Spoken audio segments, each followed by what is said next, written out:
Dans ce centre de test de Pékin, pas de file d'attente, ni même d'attente pour obtenir les résultats.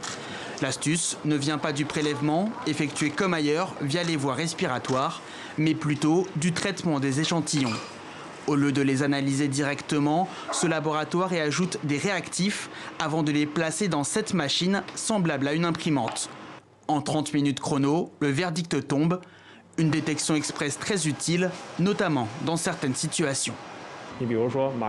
Par exemple, les patients ayant besoin d'une opération chirurgicale, les patients en situation d'urgence et les femmes sur le point d'accoucher doivent obtenir un résultat de test le plus rapidement possible avant de pouvoir passer à l'étape suivante des soins médicaux. Selon cette entreprise chinoise, les résultats sont fiables. Dans 97% des cas, ils sont similaires à ceux obtenus via la procédure PCR classique. Un tournant peut-être dans la course mondiale aux tests. En attendant, tous les moyens sont bons pour accélérer les dépistages.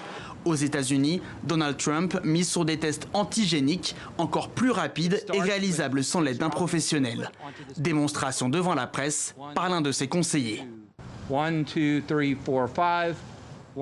2, 3, 4, 5. Puis remuez 3 fois dans cette petite carte. L'adhésif s'enlève, vous attendez 15 minutes et voilà, ça ne pouvait pas être plus facile que ça. Simple, mais réputé moins précis. Peu importe, pour le président américain qui annonce vouloir en distribuer 150 millions dans les prochaines semaines.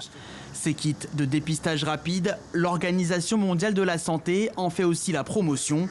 L'OMS y voit surtout un complément essentiel pour augmenter les capacités de tests à moindre frais dans les pays les moins équipés face au coronavirus.